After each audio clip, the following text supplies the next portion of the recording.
ওই যে বারবার একটা কথা বলি, 15-20 বছর পড়াশোনা করে 15টা সূরা শিখছেন না। 15 বছর পড়াশোনা করে আপনি 15টা হাদিস শিখছেন না, শিখেছেন?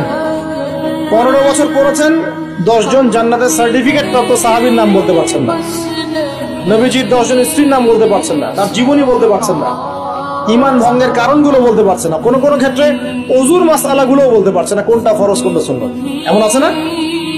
এবং এদের সংখ্যা কি কম না বেশি? এদের সংখ্যা কোটি কোটি, এমন কোটি কোটি মানুষ আছে বাংলাদেশের মাটিতে। আমরা সবাই মাশাআল্লাহ দুনিয়াবি ক্ষেত্রে শিক্ষিত হয়েছে ঠিকই, কিন্তু দিনের বেসিক জিনিসগুলো শিখি না। আপনি দেখবেন, আমি দেখাবো, কে আছেন বলেন জান্নাতি 10 জন সাহাবীর নাম বলতে পারবেন? একজন ব্যক্তি দাঁড়ায় যান দেখি, যদি বলতে পারেন আমার পক্ষ থেকে নগদ 1000 টাকা পুরস্কার। জান্নাতি 10 জন সাহাবী, এই দুনিয়াতেই তারা জান্নাতের সার্টিফিকেট পেয়েছেন। আল্লাহ নবী বলেছেন তুমি জান্নাতি, তুমি জান্নাতি, তুমি জান্নাতি। 10 জন বলতে পারবেন কেউ?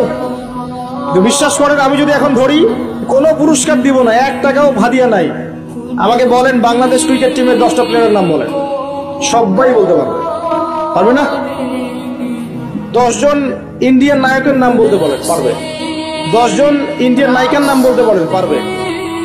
10 জন আর্জেন্টিনার প্লেয়ারের নাম বলতে পারেন, পারবে। 10টা ব্রাজিলের প্লেয়ারের নাম জিজ্ঞাসা করেন, পারবে। এগুলো পারবে তারা, পারবে কিনা? সত্যি কথা বলেন, পারবে কিনা? অবশ্যই পারবে। 10টা বাংলা সিনেমার নাম বলেন, পারবে। 10টা হিন্দি সিনেমার নাম বলেন, পারবে। পারবে কিনা? সত্যি কথা বলেন, পারবে কিনা? অবশ্যই পারবে। না পারলে তো আলহামদুলিল্লাহ, আপনার জন্য দোয়া থাকবে যে পারেন নাই। কিন্তু বেশিরভাগ ছেলে পেলেই পারবে, বেশিরভাগ মেয়েই পারবে। মেয়েদেরকে জিজ্ঞাসা করেন 10টা সুন্দরী মেয়ের নাম বলো, ভারতের, পশ্চিমের, হ্যাঁ, সিনেমার, নাটকের, গায়কের, গায়িকার 10টা সুন্দর সুন্দর মেয়ের নাম বলো, বলে দিবে, পারবে না? জিজ্ঞাসা করো আজকে গিয়ে যে 10 জন জান্নাতের সার্টিফিকেট প্রাপ্ত 10 জন সাহাবীর নাম কি, দেখবেন বেশিরভাগই বলতে পারবে না। এই বিষয়টাকে আপনি কি মনে করছেন? বিগত 10, 20, 30 বছর থেকে আমরা দেখছি যে একটা অসুস্থ প্রজন্ম তৈরি হয়েছে, অসুস্থ প্রজন্ম।